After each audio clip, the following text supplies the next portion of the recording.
Welcome to another episode of the Fantasy Basketball PH podcast. Enjoy the show.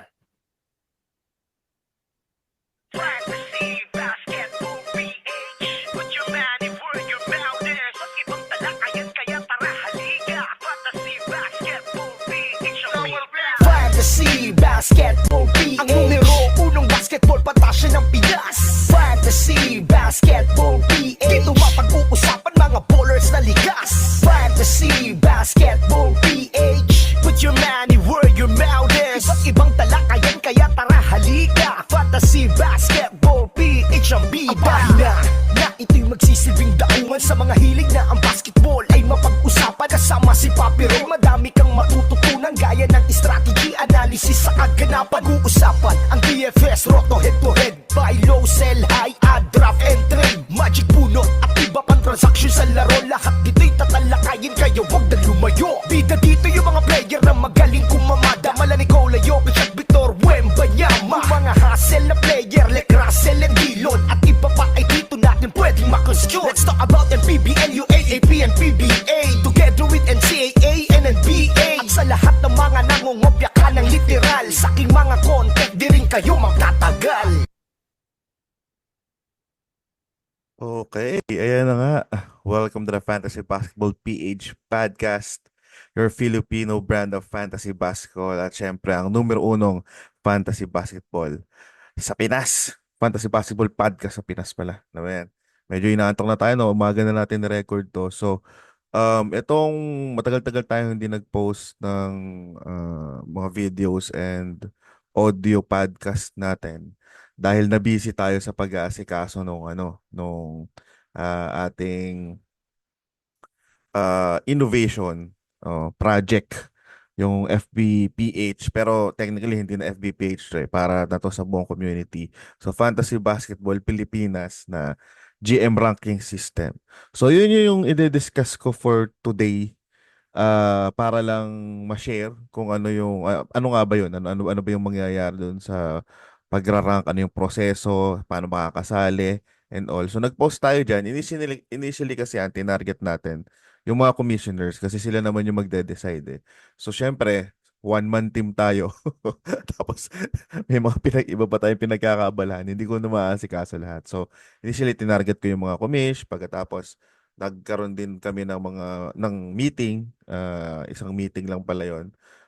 Na inintroduce ko to, hiningan ko sila ng feedback and I think wala namang masyadong resistance and there's a lot of support. Kaya i-go na natin yung ating FBPH ranking system na eventually i-apply sa buong community. Ngayon, maraming email and messages about how it works. Yung iba nare-replyan ko na. I think lahat pala na nag-attempt, na-replyan ko na. So syempre, i-explain pa rin nila yon dun sa mga kaligan nila.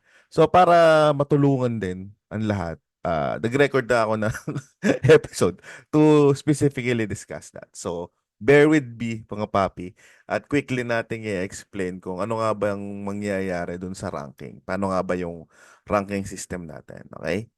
Okay, so share ko lang tong aking codec. So mga paps, wala na akong wala na akong ayan. Wala na akong presentation. Excel na lang. Dito ko na lang nilagay kasi dito din ako nagtatrack. Okay. So, introduce ko kayo dun sa Fantasy Basketball Pilipinas ranking system. So, this is for the community. So, yung ranking system na to, at least for this season, beta pa lang siya. Big event for testing. So, hopefully, mahit natin yung mga goals natin at hopefully 100% na maging successful siya. Pero this isn't the final product or service. Ano to? Progressive siya na sistema. And kung ano man yung magiging feedback, kung ano man yung magiging makakalap nating information or data after this season, yun yung i-improve natin moving forward. Another thing is, hindi to required para sa lahat. Ito ay proposal lang. Kung hindi kayo interesado, wala namang kaso. Pero later on, i-discuss ko din kung ano ba yung mga benefits nito. Bakit ini-encourage ko ang lahat? Bakit bukod dun sa FBPH leagues, gusto ko din i-share sa buong community. Another thing is, this is only for head-to-head formats for now. Just because dito sa community natin, yun yung meta eh. Medyo madaming mahilig talaga sa head-to-head. And dun sa mga nagpapaliga, yun yung mabilis mapuno. So, yun muna yung tinarget ko. And I guess yun din yung mas complicated kasi sa Roto. Yung Roto madali siya. Actually, ready na yung Roto. Feeling ko lang baka, ewan ko, feeling ko kasi kapos yung oras. Pero tingnan natin kasi maaga pa naman eh. We still have a month to go to actually, or more, actually, 1.5 months. So, tingnan natin. Sa mga mahilig sa Roto dyan, tingnan natin kung papasok. Kasi same process lang din naman siya. Okay. So, focus muna tayo dito sa medyo tuktok. Yan. Itong three-step assessment. Okay. Dito sa three-step assessment natin, mga paps. Ito yung magiging procedure ko kung paano ko ibubuin yung ranking. And this isn't applicable only, again, dun sa mga liga ng FBPH. This is across leagues. Ibig sabihin, tawid ng liga. So, paano mangyayari yon and how it works, yun yung i-discuss ko. So, three-step assessment siya. Ang step 1 natin, una, syempre, kailangan nating mag-create nung common ground. Kasi, ang ranking kasi, kaya siya mahirap. Kasi, iba-iba yung customization ng settings. May 14 team, may 12 team, may 16 team. Yung iba Fantrax, yung iba Yahoo.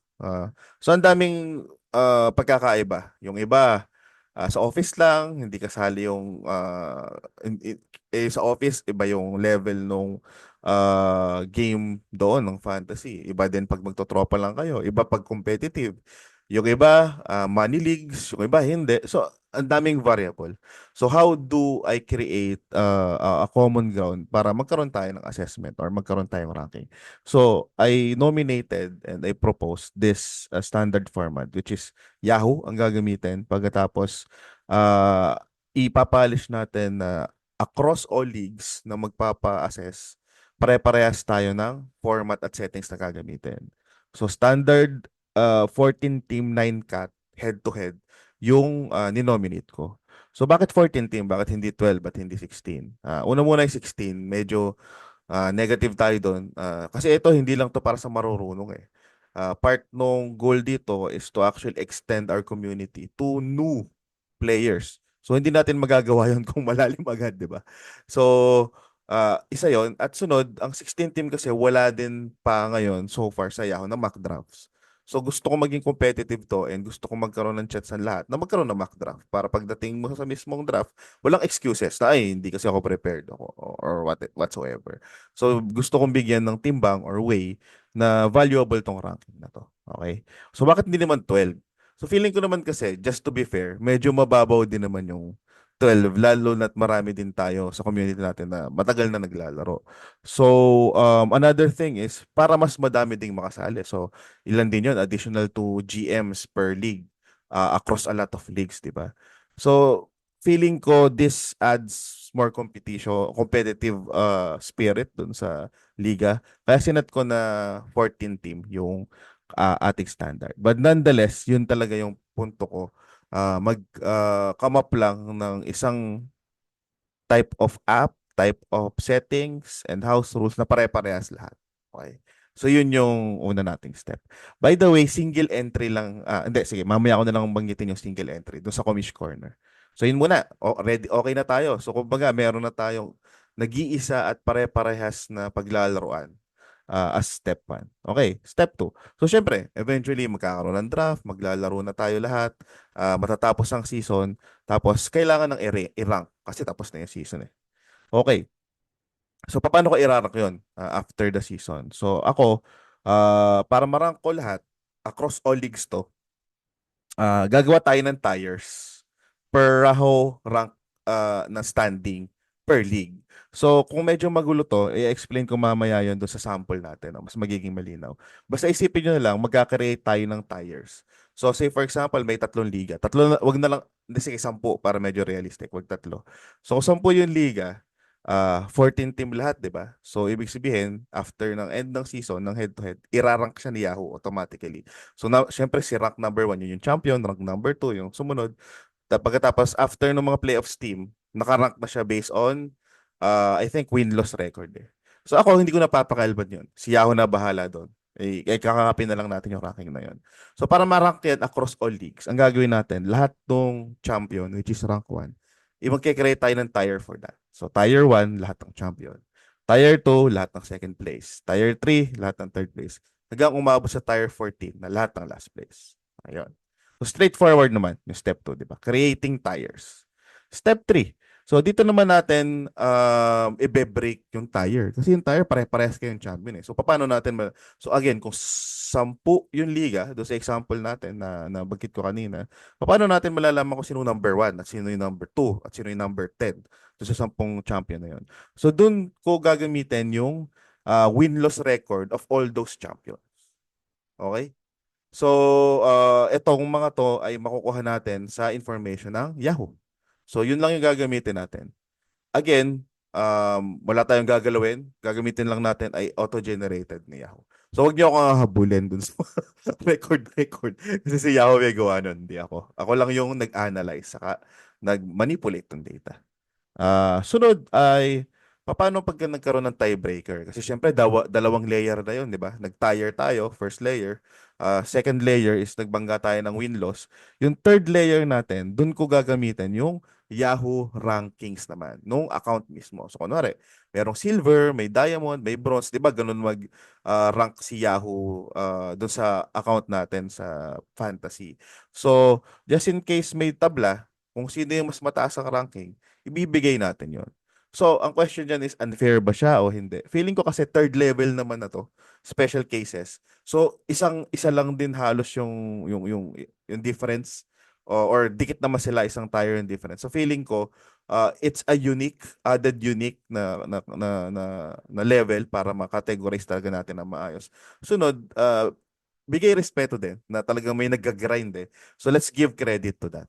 Usually kasi kapag nagko-compare tayo na sino yung mas mataas na ranking sa atin, yun yung ginagamit natin. So let's use that at least for the third level. Kasi nahirapan din ako mag-isip ng iba pa na maging patas at maging unique yung criteria. Feeling ko ito medyo unique na talaga to. Okay, so yun yung tatlong steps, 'di ba? Napakasimple.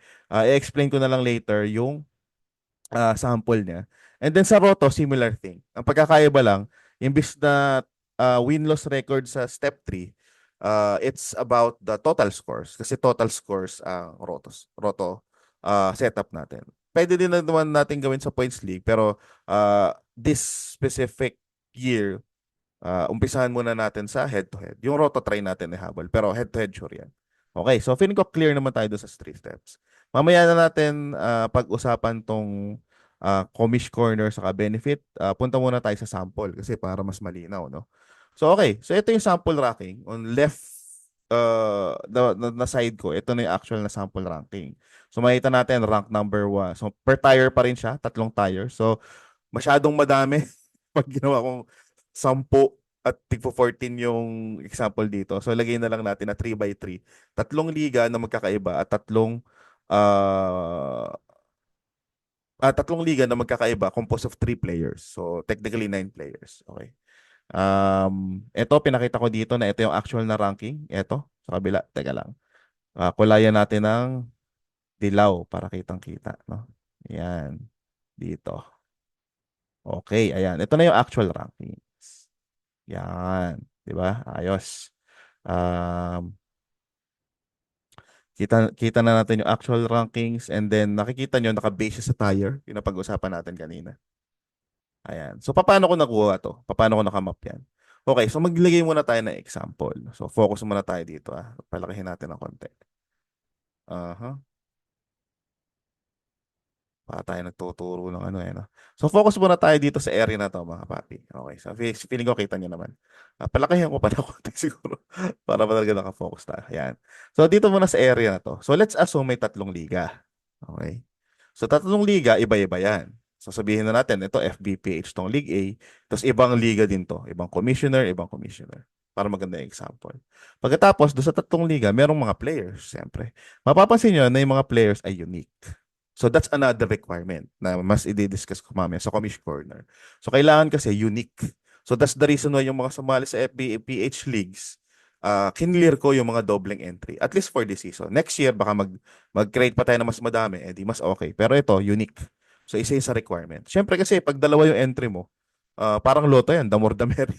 The more entries you get, the more chances of winning, 'di ba? So sa ranking, mas skew niya yung mismong ranking natin. Kung madami yung entry. Kaya tinanggal ko na lang. So don't worry, meron akong proseso paano ma-maintain yung uniqueness na yan. But let's assume unique taga lahat yan. Okay, ito pinakasimple. Pinakasimpleng pagta-tire natin. Tire 1, ito yung mga champions across all leagues. Ay ito, color green. So makikita mo may mga kanya-kanyang mga win-loss record yan. Pagkatapos lahat ng to ay champions. So siya si Tire 1. Lahat ng second place, color blue-ish, siya yung Tier 2. Tapos yung color orange-ish, siya naman yung Tier 3. Puro third placer. So isipin nyo hanggang 14. Ganito yung gagawin natin. So kung simple lang yung straightforward, walang mga tabla and all, ganun lang kasimple. So kung titingnan mo yung record, so pinakamataas na record across all leagues for all of champions, Tier 1 ay itong si Player 7 with 19 wins and 8 losses. Followed by Player 4 and then followed by Player 1. So pag tiningnan natin, balik tayo ulit dito. So ganun naman yung nangyari. So si Player 7, Tier 1, lahat ng champion at ang number 1 na GM natin for this year ay si player 7, followed by player 4, followed by player 1. And so on and so forth. Supposedly, ganun lang ka-straightforward. Pero syempre, hindi maiiwasan na may mga tawag dito, kakaibang senaryo. So focus naman tayo dito sa mga iba't ibang senaryo. Okay. So dito sa senaryo na to, teka lang. Baba natin. Yan. Hindi ko nakikita kung nakikita niyo eh. Ito, yan. So, ito yung tatlong senaryo na ginawa ko. First scenario, paano pag may tiebreaker? Diba? O, kanina napag-usapan na natin yung Tier 1. Okay na siya. Same lang to mga paps ha. Wala akong binago. Kinapi-paste ko lang yan. Ito mga highlight para lang, yun. Obviously, para ma-highlight ko ano yung scenario. So, paano doon sa instance na katulad nito, okay na tayo sa Tier 1, na-rank na natin. Pagdating natin sa Tier 2, nakita natin na meron tabla. So magkaibang liga, pero tabla siya. Parehas sila na 13, 14 records for player 5 at player 8. 'Di ba? So mangyayari yan. So dahil sa Tier 2 tabla yan, una muna, tingnan natin yung isang natira na hindi tabla. So 22 and 5 siya, grabe. Mamaw tong siya ata yung pinakamalakas dito sa across all leagues. At siya may pinakamagandang league rating at league record. So obviously, siya yung number 1 sa tier na yon. So dahil siya yung number 1 sa tier na yon, kung babalikan natin yung ranking, si player 2, rank 4 agad siya. Di ba? Kasi yung tier 1 natin hanggang 3 lang eh. So yung mga champion, ang pinakamababa doon sila mga champion, si rank 3, rank 4 na ang kasunod sa susunod na tier. So si player 2 na yon. Kasi siya yung pinakamataas sa tier na yun. Gets? So feeling ko madali naman. So ano mangyayari dito? Doon sa tabla. Yan, baba natin ng konti. Pasensya medyo nakakalito Pero medyo i-post-post nyo lang siguro para hindi nakakalito. So balikan natin yung dalawang nagtabla. So assuming na si player number 5 ay mataas ang Yahoo ranking kasi player number 8 kasi sila yung nagtabla. So ang mangyayari lang, si player number 5, siya yung magiging higher rank kasakay player 8. So in this case, rank number 5, si player 5, tapos rank number 6, si player 8. So again, tinanggal natin yung tie record by using their own account rating sa Yahoo. So ako na yung mag-reach out dyan. So ako, syempre meron ako listahan ng lahat na magpaparate. Kapag chinat ko kayo, end of the season, tapos tinanong ko yung mga account nyo. Actually, pwede kong tanong sa commish, pwede ko na naman pakuha yung information na yon. Eh di alam nyo na. Ibig sabihin, meron tiebreaker na kailangang ma-break kasi nga tiebreaker. Okay? So that's scenario 1. Another scenario, this just proves na kayang i-handle ng sistema yung mga gantong cases. Kasi may mga cases na, syempre head-to-head yan. Merong mga upset o Cinderella story. So makita nyo dito, si player 2, kanina nga, siya yung pinakamataas yung ranking, 22 and 5. Pero siguro, nung championship, natalo siya ni player 1, kahit na 10 and 17 lang yung record niya, mas mababa, na-upset siya. Nangyayari talaga yun sa playoffs. So makita nyo dito, na-consider pa rin natin Kasi si player 1, nasa tier 1 pa rin eh, kasi siya yung champion. So, mas mataas pa rin yung ranking niya, kahit league leader yung player 2. But then again, baka sabihin nyo, sayang naman pala na league leader ako. Katulad ng head-to-head, sana chinampion mo, di ba? Kasama kasi yun eh. Kaso kasi sa pagdating sa playoffs, natalo ka eh. Pero then again, do sa second layer naman kasi natin, para ma-rank natin per tier, ikaw naman yung number 1. So may silbi pa rin na mataas yung record mo. So wag mong papabayaan talaga yung record mo, tapos kailangan talunin mo yung katapat mo. So talagang medyo head-to-head style tong ating rank system. Again, kaya ko lang to pinakita tong scenario na to just to prove na ready siya dun sa mga scenario like tawag dito Cinderella story. Lastly, ito yung madaming tanong. Paano kapag may mga players or even yung GM multiple leagues tapos lahat ng mga liga na yon ipapa-rank, 'di ba? Ah, sa mga ganyang cases, ang the way we handle it is ang gagawin natin, kailangan i-declare muna ni Commish o kaya ni GM kung alin yung liga na paparank niya. Okay. So again, si Commish or si GM, for example, kasali siya sa League A, tapos kasali din siya sa League C. Ngayon, parehas up for ranking yung dalawang league na yun. Na-register natin. Oy, papi, pa-rank namin tong mga liga. Okay, fine. Sige. So, at the end of the season, makita nyo, merong champion na isa si Commish or si player. Tapos yung isang liga naman ni Commish or ni player, kulelat siya. So, ngayon, kadayaan naman na mamimili si Commish or si player kung ano yung highest rank, di ba? So, unfair yun. Para sa akin, just to be fair, across all leagues, kailangan i-declare ni commish o kaya ni player kung alin yung liga na gagamitin ko as reference for ranking. So for this one, say for example, sinabi ng commish na hindi pa niya alam wala pang final result to, umpisa pa lang ng season, na sinabi niya na itong League A yung gagamitin ko. Then mataas yung ranking niya kasi nag-champion siya dito eh. Pero kung napili niya League C, at the end of the season, kulelat naman siya, mababa yung ranking niya. Ngayon, hindi niya malalaman yun kasi nga, i-declare niya before start of the season. So yun yung layer para ma-handle natin yung unique. So another question is, so ano mangyayari dito? So kunwari, ito na yung pinili ni Commish or ni GM. Parehas na cases yan eh. Commish man yan o GM. Posible kasi na si Commish, madaming liga. Di pala posible, totoo pala. Madaming liga. So katulad ko, madami akong liga nakasali na nakaregister. I-declare ko yun. Papa-review natin sa panel of Commish. Meron naman kaming grupo. Para talagang legit. Diba? Walang dayaan. Ngayon, si GM naman, posible kasi na sumali siya sa FBPH, tapos meron pa rin silang liga ng mga tropa niya. So kung ganun yung case, tapos parehas up for ranking yung dalawang liga na yun, parehas nag-register, kailangan pa rin niya i-declare. Okay, so paano natin may sure na unique lahat? So mamaya pag-usapan natin sa Commish Corner. Okay? So again, kung ito yung pinili ni Commish, itong color green, ano mangyayari dito sa pangalawa? Kasi nakarank lahat eh. So, ang mangyayari lang dyan, mga paps, inanal natin to. So, this is void. Okay? So, meaning, hindi na siya kasama sa tier 3. Kung alin yung hindi napili, tatanggalin lang natin. Ganun lang kasimple. Para hindi nakakalito, walang komplikasyon. So, kunwari, baliktad naman. Merong tawag dito, nung nagkapilian, ang napili ni Commish or ni GM, League C, wherein kulelat siya. Hindi niya napili yung liga na siya yung nag-champion. So, baliktad naman. Inanal natin to. Hindi mapapasama sa ranking to. So, sa liga na to, walang champion. Tier 2 na agad. Si player 2, hindi yan tataas ang ranking dahil hindi naman talaga siya nag-champion. Diba? So, ayun. So, ayun. So, yun yung mga scenarios. Pero feeling ko naman straightforward to. Hopefully na-imagine nyo yung mga na-imagine ko. Baka ibang imagination na yun. Pero ibig sabihin ko yung mga scenario, ma-handle naman natin yan. Okay? So, balik ulit tayo dito dun sa steps natin. Commish Corner, para lang familiar lahat kung ano yung mga expectation. Kasi hindi naman siya ganun kadali. Lalo na wala na mano-mano lang to. So, I have to ask assistance dun sa mga commish para tulungan ako kung paano siya i-handle. Okay? So, angat natin sa Commish Corner. Una, from the commissioners na magpaparegister, mali pala. Una muna pala, kailangan nyo iparegister yung liga na gusto nyo iparang. Again, ang nagiging concern dyan kasi may mga nag-start na. So, kung gusto nyo talaga magparang, kailangan yung gumawa ng bago using the the settings na napag-decide na natin. Doon sa mga hindi pa nag-start mag-draft, kailangan yung i-adjust yung settings kung gusto nyo iparang.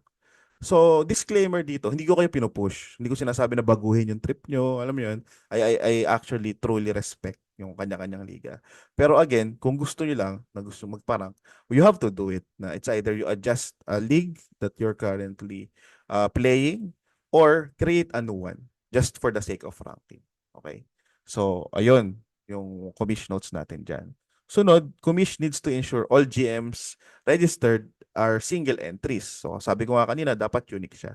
So, dalawang level yan. So, lahat ng GMs, lahat ng commish, i-ensure na unique lahat. So, bahala na yung mga commish nyo dyan, na i-handle yun kung paano may ensure na walang doble-doble. Sunod, pag sinubmit sa akin yan ng mga commish, kasi nga, syempre, posible na may kasali yung GM doon sa ibang commissioner, tapos kasali din sa akin. So, ang gagawin ko, titingnan ko ulit kung ano yung unique. So, kapag nakita ko na merong dalawang hit, okay, may na dobling entry, edi kailangan namin mag-usap ni GM sa ni Commish kung anong yung pipiliin niya na i-entry ng liga. So, yun lang naman. Mamimili lang. So, communication between GMs and commissioners. Sunod, nabanggit ko kanina, just in case multiple leagues and GM sa commish, kailangan i-declare yung liga for assessment before the season starts. Okay? So, importante yun. Sunod, kailangan i-submit ng mga commissioner yung nangyaring draft of their registered leagues, saka yung standings after end of the season. So, kailangan i-submit sa akin kasi proof na legit talaga yung nangyayari. Okay? And then lastly, disclaimer, may bayad man yan o hindi, money league o hindi, kung ano man yung draft scheme nyo, as long as it's snake draft. So kung slow draft kayo, offline draft, kung ano man yan, that's out of ranking. Again, money league o hindi, may mga pakuluman kayo sa drafting, out na kami doon. Okay lang 'yon. Hindi namin aagawin ang trip nyo. Gawin nyo kung ano yung usual nyo ginagawa. Again, basta yung draft nyo is snake draft. Kasi kung auction yan, kung ibang third round reversal yan, ganun, may iiba eh. Magkakaroon ng customization. So, as long as snake draft siya, goods tayo. Yung payment scheme, kayo nang bahala. Regardless yun, hindi naman yun kasama sa category ng pag-rank natin. Okay? Another thing is, doon sa mga commissioner, this includes yung house rules. So ano-ano yung mga house rules? Kung paano i-handle nung commissioner yung drafts nga, kung offline o ano, online, saka yung trades. So gusto ko i-highlight yung trades. So ang trade setting natin is commish decision. So ngayon, hindi na kailangang i-submit nung commissioner sa akin yung mga trades para ako yung mag-decide. Kasi ang dami ko ng commissioner ako eh. So hindi ko na idadagdag yun. Kayo bilang commish, you have to decide kung go ba or hindi yung trade. Napaka-subjective ng trade discussion. It's a kind of firm. So hindi ko na bubulat-latin yan. Basta as long as ang setting ng liga ay commish decision, then okay na sa akin doon. So regardless yan, kayo nang bahala kung may mga pakulo pa. Katulad ko, ako minsan nagagawa ako ng GC para doon sa mga instances na nahihirapan ako mag-decide or may bias ako. So, ang mangyayari, mamimili ako ng random na GM to help me to decide. So, yung mga ganung bagay, as long as, again, ako yung may final say dahil commissioner ako, it's totally fine. Okay? This will test the integrity of the commissioner. Kasi syempre, hindi lang to para doon sa liga nyo kung sino mananalo. It also impacts yung ranking. So, kaya bigyan natin ng suporta yung mga commissioner natin. Okay? Lastly, gusto kong i-highlight, ano bang benefits nito? Anong silbi niyan? Ba't naman kami mag-e-entry, di ba? Pakulo lang ba yan? O ano ba yan? Networking ba yan? No offense sa mga may mga networking, hindi naman ibig sabihin masama yung networking. Pero ang akin lang kasi, there's a lot of benefits if we do this as a community. Of course, it pushes our community to be more active and organized. To some extent, matagal na rin yung community natin. Actually, chinek ko, 7 years na halos yung mismong NBA Fantasy League na group. We are 6,000 strong na up to this date. Happy anniversary. Happy 7th anniversary pala sa ating lahat. Ito kasi, magkakaroon tayo ng improvement finally after several years. Pagkatapos magkakaroon tayo ng unifying statement. Lalo na globally sa international na ang Pilipinas talaga ay basketball country. Not only in actual basketball but also in fantasy basketball. Na hindi naman natin kailangan ng height, 'di ba? So, kumbaga, kailangan natin pakita na Josh Lloyd mas maliligsi tayo sa kanila. So feeling ko malakas yun. It's gonna make roar and it's gonna make noise in the industry of fantasy basketball. To some extent, it's gonna prevent scams.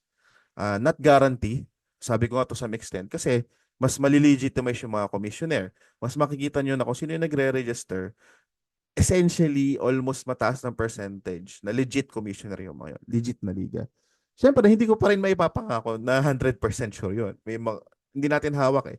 Pero we can only do so much. Ang kagandahan lang kasi nito, without creating anything about mga hindi okay na liga, hindi okay na commission, mga nagsascam, without even creating anything tungkol doon na walang action, mahihit pa rin natin siya with this initiative. Yun yung nagustuhan ko sa kanya. It's almost we're hitting a lot of birds in one stone. So dito, makakadagdag yun dun sa pagbawas, no? Of course, something to look forward every season. Hindi na lang to basta syempre yung prizes, look forward talaga yun.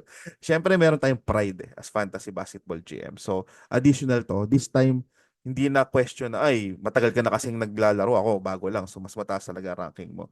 This is something na nagkaroon tayo ng common ground that we assess everyone. So, ayun. Also, it promotes competitiveness. Na-explain ko na kanina yung iba-ibang scenario. So, feeling ko mapopromote yung competitiveness. Especially magkakaroon ng value yung mga league leaders. Wins, loss natin dahil meron na tayong ranking. Ito yung mga para sa akin good points pero down the road to. If we're that strong of a community, then we can actually open doors for more innovation and eventually sponsorship. So, di ba, ang saya naman nun, mare-recognize tayo yung community natin pagkatapos wala nang entry fee. Di ba? Merong kung sino man yung number 1 rank o kung ano man, kung sino man yung sponsor, makapagbigay ng prizes. Pero again, down the road to. That's the reason why nasa beta pa lang tayo. Ano lang tayo? Baby steps muna tayo. Baby steps. And then, of course, we are the first fantasy community to attempt this. Even international, nag-a-attempt nito. Yung parang Super Bowl type ni na Josh Lloyd. Parang, ano siya, tournament lang siya. Pero para hindi ganun na-emphasize yung ranking. Ang kaganda kasi na ranking, you're learning more about you as a GM eh. Meron kang journey na sinusundan. Yun kasi, the susunod na tournament, hindi mo na follow yung journey mo. Naka-highlight lang kung sino yung nanalo. Diba? Parehas okay, pero again, out of context naman yun, it's something that could be discussed differently. Ang punto ko lang dito is, tayo yung unang magpapakita na we're one community and we're an organized community. So, para sa akin, solid yun. Ayun. So, yun yung mga benefits. So, that's the whole discussion. Magdadagdag lang ako ng konting sundot dito, lalo na sa mga nanonood na commissioner. So ito yung sample na commissioner tracker. I-upload ko to sa G-Sheets. Again, nandito ako na kung saan nyo ilalagay yung mga screenshots nyo. Pag-usapan na lang natin. Ito in our GC and then dito, ito yung sample ng mga liga. So makikita nyo yan kung may na-declare at hindi na-declare, pwedeng lagyan ng null para sure. So, ayan na lahat. Hopefully, magawa ng paraan na yung Yahoo name sa yung actual name, no? Maayos ng mga commissioner para hindi natin maging hassle pag i-finalize na yung ranking. Ito yung sample na settings. Almost standard, mga paps. Wala namang halos pagkakaiba. Pinilit ko na hindi ilayo sa standard kasi first time pa lang natin to para hindi ganun ka-komplikado. Again, in the future, if may feedback na dapat ganito, dapat ganyan, then that's totally fine. Gawin natin yun. Pero for now, as a beta test, ito muna yung settings para sa lahat. 14 team head-to-head. Aight. Couple of reminders, lalong-lalo na doon sa mga kasali sa FBPH na liga natin. To some extent, update na rin to, mga paps. Tapos na tayo sa registration. That's why it's colored green. Tapos na tayo sa pagka-rate ng GC sa Facebook. Again, that's why it's color green. We are currently in this phase, payment and league details. Na-send out ko na yung mga league details. If may mga questions, ina-address natin yan. Pero tinatapos natin yung payment. So, ang deadline natin is by September 11, Wednesday. Dapat makompleto na yan. Kasi by September 12 onwards, next week, magsesend na tayo ng mga Yahoo invites. Okay?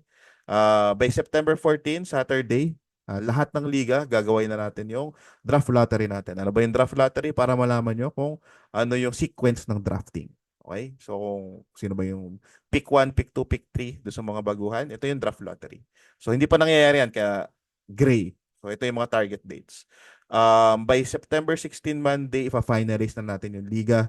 And syempre, para makapag-prepare na kayo, double check and all, ito na yun. And then by September 21 onwards, nasend ko na yung mga details ng mga draft date sa lahat ng FPBH leagues. Start na tayo ng draft. Okay, iba-ibang ano yan, iba-ibang weeks yan, iba-ibang liga. Down the road, ito yung mga mangyayari by March 29. Again, target to Ito mga Pops target. Posibleng ma-delay, pero imposibleng mapaaga kasi fix yung playoff season ng ano ng NBA. So hopefully by end of March, magkaroon na ng price distribution. Weekend 'yan para meron mo ng buffer kasi baka busy tayo, hindi natin alam. So weekend ko na lang nilagay.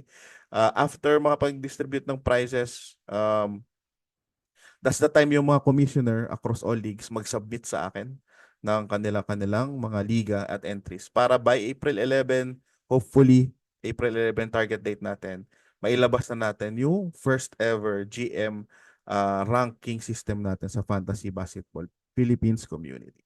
Ay. So, ayun. Yun lang mga papi. I hope clear. I hope nakatulong yung episode na to answer couple of questions. Kung meron man, drop lang kayo ng chat or message sa page. And then, ayun, good luck mga paps. Bawi tayo sa content natin siguro by next week kasi medyo humupa na yung kabisihan sa pag-organize dito sa ranking na to. By next year, mas mabilis na to. Mas magaan na kasi naumpisahan na natin. Renew na lang. Yun lang naman mga paps. Happy weekend and hopefully dumagsa yung suporta at maging successful yung project natin for our own fantasy basketball ranking in the Philippine fantasy basketball community. Ayun. Tapos na. Pagod ako kakasalita. Sige, bye-bye.